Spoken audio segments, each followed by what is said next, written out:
by miracle of sound.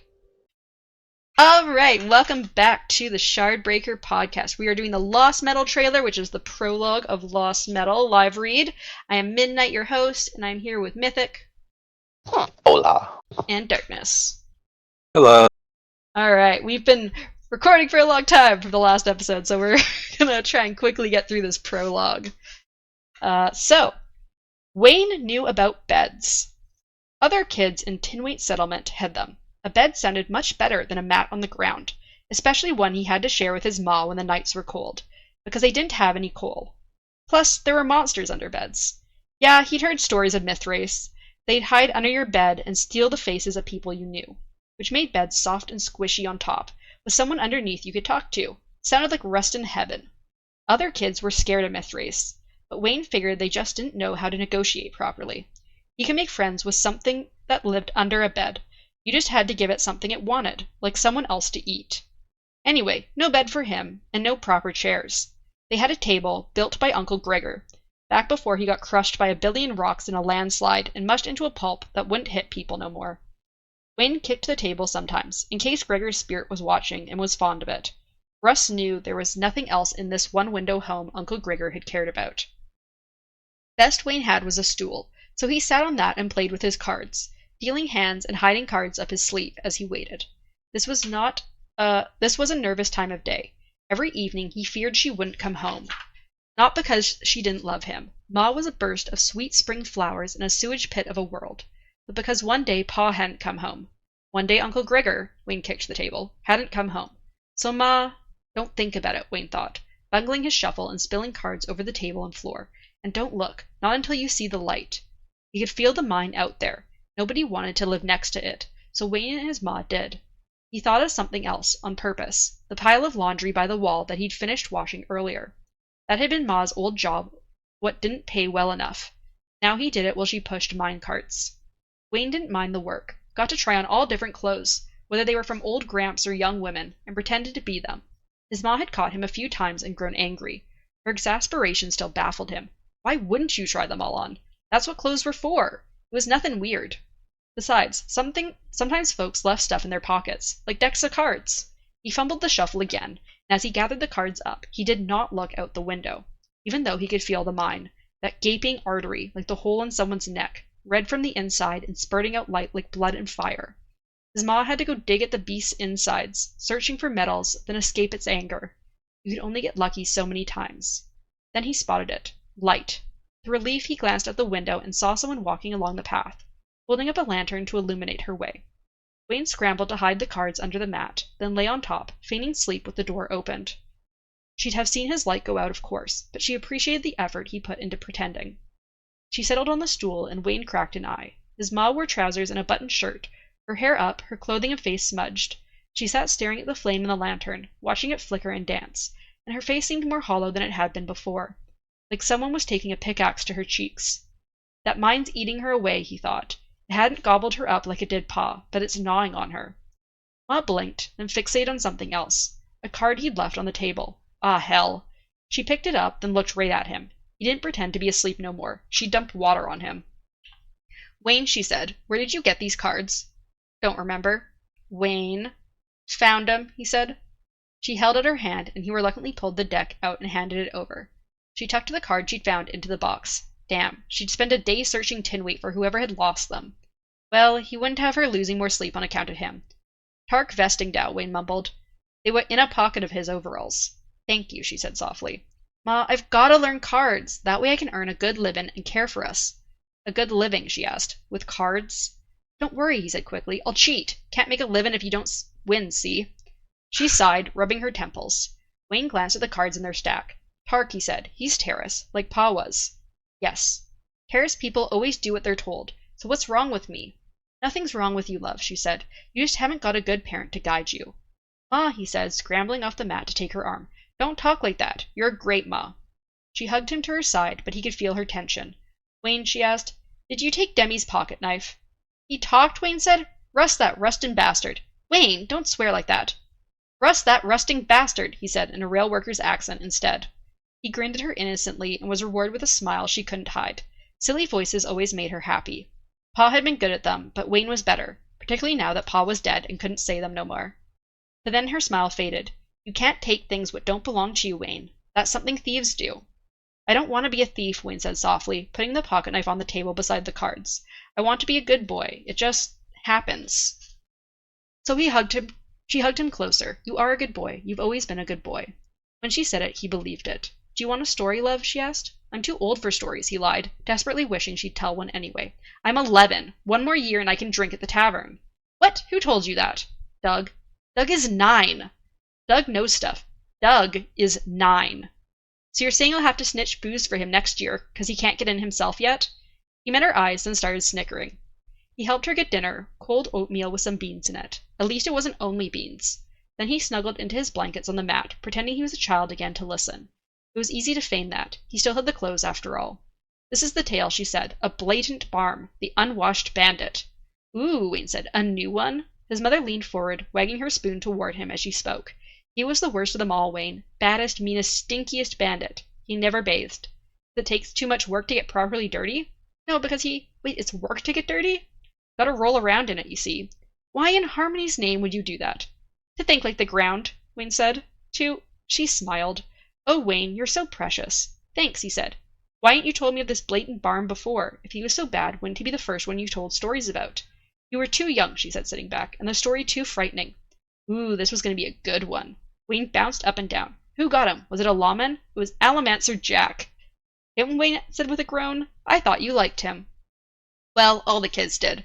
Jack was new and interesting, and had been solving all kinds of tough crimes this last year. At least according to Doug. But Jack always brings the bad guys in, Wayne complained. He never shoots a single one.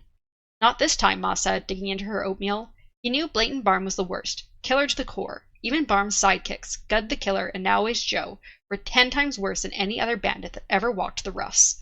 10 times, Wayne said. Yup. That's a lot, almost double. His ma frowned for a moment, but then leaned forward again.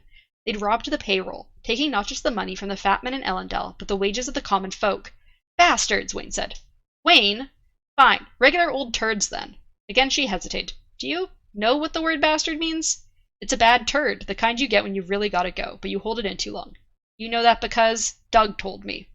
Of course he did. Well, Jack, he wouldn't stand for stealing from the common folk of the roughs. Being a bandit is one thing, but everyone knows you take the money what goes toward the city.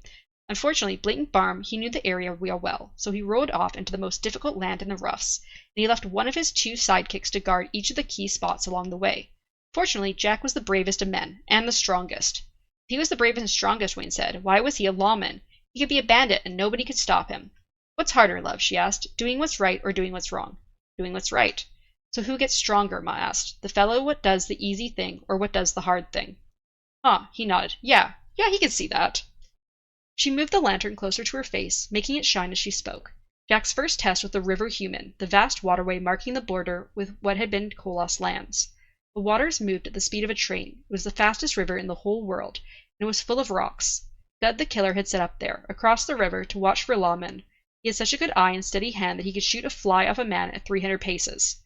Why do you want to do that? Wayne asked. Better to shoot him in the fly. That's gotta hurt something bad. Not that kind of fly, love, Ma said. So what did Jack do? Wayne asked. Did he sneak up? Not very lawman-like to sneak. I don't think they'd do that. I'll bet he didn't sneak. Well, Ma said. Wayne clutched the blanket, waiting. Jack was a better shot, she whispered. When Gud the Killer sighted on him, Jack shot him first, clean across the river. How'd Gud die? Wayne whispered. By bullet, love. Through the eye? Wayne said. Suppose. And so Gud lined up a shot and Jack did likewise, but Jack shot first, hitting Gud straight through the sights into the eye. Right, Ma? Yup. And his head exploded, Wayne said. Like a fruit, the crunchy kind, and the shell all tough, but it's gooey inside. Is that how it happened? Absolutely. Dang, Ma, Wayne said. That's gruesome. You sure you should be telling me this story? Should I stop? Hell no! How did Jack get across the water? He flew, Ma said. She set her bowl aside, oatmeal finished, gave a flourish with both hands. Using his almantic powers, Jack can fly and talk to birds and eat rocks. Wow, eat rocks? Yup, and so he flew over that river, but the next challenge was even worse. The Canyon of Death. Ooh, Wayne said. Bet that place was pretty. Why do you say that? Because nobody's going to visit a place called Canyon of Death unless it's pretty. But somebody visited it, because we know the name, so it must be pretty. Beautiful, Ma said. A canyon carved through the middle of a bunch of crumbling rock spires, the broken peaks streaked with colors like they were painted that way. But that place was as deadly as it was beautiful. Yeah, Wayne said. Figures. Jack couldn't fly over this one, for the second of the bandits hid in the canyon. No Way's Joe. He was a master of pistols and could also fly and turn into dragons and eat rocks. If Jack tried to sneak past, Joe would shoot him from behind. That's the smart way to shoot someone, Wayne said, on account of them not being able to shoot back. True, Ma said. So Jack didn't let that happen. He had to go into the canyon, but it was filled with snakes. Bloody hell, Wayne. Regular old boring hell, then. How many snakes? 1,000,000 snakes. Bloody hell. But Jack, he was smart, Ma said, so he thought to bring some snake food. 1,000,000 bits of snake food? Nah, only one, she said, but he got the snakes to fight over it, so they mostly killed each other, and the one what was left was the strongest naturally. Naturally. So Jack talked it into biting No Way's Joe. So Joe turned purple, Wayne said, and bled out his ears, and his bones melted, and the melty bone juice leaked out of his nose, and he collapsed into a puddle of deflated skin, all while hissing and blubbering because his teeth was melting. Exactly. Dang, Ma, you tell the best stories. It gets better, she said softly, leaning down on the stool, her lantern burning low, because the ending has a surprise. What surprise? Once Jack was through the canyon, what now smelled like dead snakes and melted bones, he spotted the final challenge, the Lone Mesa, a giant plateau in the center of an otherwise flat plain. That's not much of a challenge, Wayne said. He could fly to the top. Well, he tried to, she whispered, but the mesa was blatant Barm. What? That's right, Ma said. Barm had joined up with the Koloss, the ones that change into big monsters, not the normal ones like old Miss Knock. And they showed him how to turn into a monster of humongous size. So when Jack tried to land on it, the mesa done gobbled him up. Wayne gasped, and then, he said, it mashed him beneath its teeth, crushing his bones like— No, Ma said. It tried to swallow him, but Jack, he wasn't only smart and a good shot. He was something else. What? A damn pain in the ass. Ma, that's swearing. It's okay in stories, Ma said.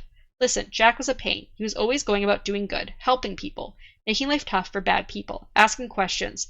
He knew exactly how to ruin a bandit's day. So he was swallowed. Jack stretched out his arms and legs, then pushed, making himself a lump in blatant Barm's throat. So the monster couldn't breathe. Monsters like that need lots of air, you know. And so Alamaster Jack done choked Barm from the inside. Then, when the monster was dead on the ground, Jack sauntered out down its tongue like it was some fancy mat set outside a carriage for a rich man. Whoa, that's a good story, Ma. She smiled. Ma, he said, is the story about the mine? Well, she said, I suppose we all gotta walk into the beast's mouth now and then. So, maybe, I guess. You're like the lawman, then. Anyone can be, she said, blowing out the lantern. Even me? Especially you. She kissed him on the forehead. You're whatever you want to be, Wayne. You're the wind, you're the stars, you are all endless things. It was a poem she liked. He liked it too, because when she said it, he believed her. How could he not? Ma didn't lie. So he snuggled deeper into his blankets and let himself drift off. A lot was wrong in the world, but a few things were right. And as long as she was around, stories meant something. They were real. Until the next day, when there was another collapse at the mine. That night, his ma didn't come home. That's the end of the prologue. Okay, then. So, Huh. what did you think More about Wayne, finally getting some Wayne terrible backstory? Yeah, terrible. Because there was an Alamaster backstory? Yep. Mm-hmm. I was about to say, because she told, or, there was an Alamaster Jack story, yeah. Wonderful. Lovely. But yeah, what did you think about how Wayne grew up in like the super poor area by the mines with everyone he loved dying? He would have paid to have his power, you know? I mean, he definitely had his powers. Yeah, he was stealing shit. His healing ones? Oh, I don't know about that, but I would assume he does. The thing is, though, like, although he probably had both his powers, I think both of his powers come from pretty expensive metals. Like, Bendelay is extremely expensive to get, and, like, his other one uses gold, so you'd have to have gold metal mines, which they definitely wouldn't be able to afford. So although he had his powers... They go into a mine, you know, it's fine. What do you think about Wayne's love of disguises coming from trying on clothing while doing other people's laundry for money? It's interesting. I like it better that he was a conjurer, but, whatever. I mean, how do you know he's not? I mean, we don't, but I'm just saying. I like that theory better than him trying on clothes. And also, what do you think about his love of accents coming from his dad and from making his mom smile with the silly voices? Once again, I mean, just because he has an affinity for it doesn't mean that he's not a conjurer. I do feel... I would have been so sad if I was there to witness that. It is a very sad story, I'm not gonna lie. Yeah, but yeah, I like his friend though. Doug, the 9-year-old who was lying to him about everything. Not lying. What are you talking about? This is all true fact. I mean, if Alamander Jack is true fact, I never said You can Elementary drink at that Jack's age. stories were 100% true fact. I've never said that.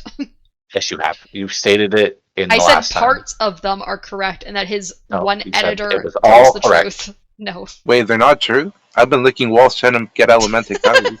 The wall licking definitely is not true. I don't know. Seems like it might be. He's eating rocks and all that shit, you know? But yeah, also, what do you think about the fact that Wayne's mom dies at the end of the flashback? It's like, oh, I love my mom Same. so much. Then she died the next day. I've been through a similar situation on like watching a show before, so I'm like, I've been there. It's always upsetting though, because I do end up really liking like the parent figure, and then they're just gone. She's dead. But it makes sense, considering how Wayne ends up. Yeah. You guys have any other Who thoughts? took care of him after that? I think he took care of himself. He was 11. Yeah, So he had like drink now. nobody He can else. drink, you know? No, his uncle, his dad, and his mom were all dead. He had no one else. That's why he ends He up in could the drink. wrong crowd and He had ends up Doug. killing someone, and then Wax takes him in. Yeah, Doug. I don't know what you're talking about. Doug takes care of him. Yeah, 100%. That 9-year-old. He knows how. He knows everything. Yeah. Yeah, you guys have been saying you wanted some Wayne backstory, so we got some Wayne backstory did. there. I did want some- No, they could have just kept it. I'm sure Mythic would have preferred it without the Alamancer Jack story, but Yeah, 100%. When I heard that shit, I would have bust out laughing so hard. I was waiting Because I for know that was Mythic gonna to ruin say it for something. Mythic, bro. I was waiting for Mythic to be Whole like, story, what and then the you had- fuck? Well, I mean, I mute my mic when we do these because Hmm. I don't want to like have extra sound and shit. So. Yeah. I was like, Mythic's gonna be so pissed about there being an Alamancer Jack mention in this. Mhm. But yeah, so that's our prologue for Lost Metal. Oh shit, I should probably open up my doc that tells me what chapters we're doing. We're doing chapters 1 through 1. And that's it. 1 through 1. We're doing chapters 1 through 11. 1 through 1. No, no. 1 through 11 for next week. 1 through 1. 1 through 1. Yeah, 1 through 1. Got it. Oh. But yeah, there are apparently lots of really short chapters because I think we're doing like 9 It's time to plus launch in the chapters beginning. every single episode. Like Same there's, to in the very beginning. Wonderful. No. Awesome. All right. there's literally like 74 chapters plus epilogue, and it's only 7 episodes. Oh my god. 74 Oh my god, we are But doing like 7 11 episodes. chapters, 10, 11 Oh. chapters. Yeah, we're doing like 11 chapters per episode on average. So yeah, lots of short chapters for this canon book. So look forward to that, and thank you again to our Patreons. Hubris, Keldon dies in book 3, Kyle, and Danny the Spoon Lord. Spoon Lord. Wonderful name. Yep. Bye. Bye. Bye.